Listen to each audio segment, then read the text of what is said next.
ذرا سوچئے 1936 میں جب اسرائیل کا کوئی تصور بھی نہ تھا، علامہ اقبال اپنی دور اندیشی سے اہل یہود یعنی جیوس کی گلوبل پاور اور ان کے انفلوئنس کو پہچان چکے تھے۔ یہ بات حیران کن ضرور ہے، لیکن سب سے زیادہ دلچسپ یہ بات ہے کہ اقبال نے اس وقت ہی جان لیا تھا کہ مسلمانوں کے مسائل کا حل لیگ آف نیشنز میں نہیں بلکہ خودی کے فلسفے میں چھپا ہوا ہے۔ انٹرسٹنگلی، علامہ اقبال کی رحلت کے بعد یہ سب پیشن گوئیاں درست ثابت ہوتی ہیں۔ مئی 14، 1948 میں نہ صرف اسرائیل بنتا ہے بلکہ یونائٹڈ نیشنز اور ویسٹرن ورلڈ پوری ایک صدی سے اسرائیل کے مفاد کی پشت پناہی بھی کر رہا ہے، اور آج مسلمان فلسطین کے مسئلے کے حل کی تلاش میں یونائٹڈ نیشنز کے در کے سوالی بنے ہوئے ہیں۔ اقبال کو اس بات کا اندازہ ایک صدی پہلے ہو چکا تھا، لیکن مسلم دنیا کے حکمران اب تک لاوارثوں کی طرح ان عالمی اداروں سے آس لگائے بیٹھے ہیں کہ یہ اپنے قومی مفادات کو پس پردہ ڈال کر اسرائیل کے خلاف محاذ آرا ہوں گے اور فلسطین میں جینوسائیڈ کو روک لیں گے۔ اقبال اپنی کتاب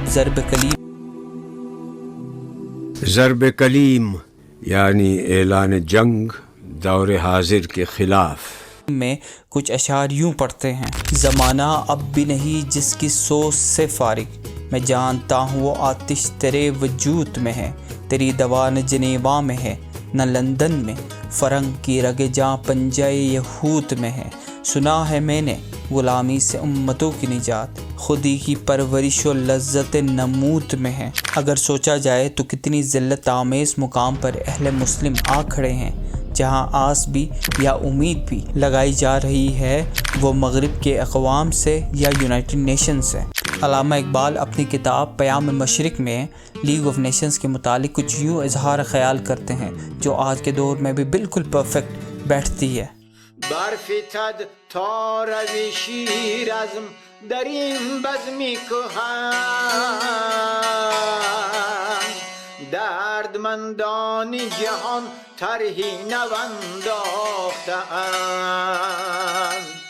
من از این بیش ندانم که کفن دزد چند، بهر تقسیم قبر انجمن ساخته‌اند۔ ویسے کیا بھی کیا جا سکتا ہے؟ پورا مسلم ورلڈ یا تو ویسٹ کے فائنینشیل سپورٹ پہ زندہ ہے، یا پھر مسلم اقوام پریٹورین سٹیٹس، کلائنٹ سٹیٹس یا پروکسی سٹیٹس کا رول ادا کر رہی ہیں۔ 1924 میں اوٹومن امپائر کے زوال کے بعد مسلمان اجتماعی طور پر اپنے تاریخی ورثہ بھول چکے ہیں۔ مسلمانوں نے نہ صرف حکمرانی کی بلکہ سائنسز میں ایک قدآور مقام پر فائز تھے، لیکن وقت کے ساتھ ساتھ مسلمان علم، جدیدیت اور سائنسز سے دور ہوتے گئے اور اہل مغرب کی غلامی میں دھستے چلے گئے۔ اگر ہم نوبل انعام یافتہ افراد کی لسٹ کو تنقیدی نظر سے دیکھیں تو ہمیں معلوم ہوگا مسلمانوں کی زوال کی وجوہات۔ ایز آف 2023 اب تک 1000 افراد نوبل انعام جیت چکے ہیں۔ ان 1000 میں صرف 15 مسلمان ہیں، جبکہ مسلمان دنیا کی کل آبادی کے 26% ہیں۔ اس کے برعکس یہودی دنیا کی آبادی کے صرف 0.2% ہے اور اب تک 214 نوبل انعام جیت چکے ہیں۔ عام فہم میں ایک تصور یا پھر پروپیگنڈا یہ بھی ہے کہ جیوز اس دنیا کے فائنینسز کو کنٹرول کرتے ہیں اور کیپٹلسٹ ورلڈ میں ان کا راج چلتا ہے، لیکن یہ باتیں محض افسانے ہیں۔ جیوز کا انفلوئنس صرف اس لیے ہے کیونکہ انہوں نے سائنسز کو پیشنیٹلی پرسو کیا اور پھر پوری جدید دنیا ان کی انوینشنز پہ چل رہی ہے۔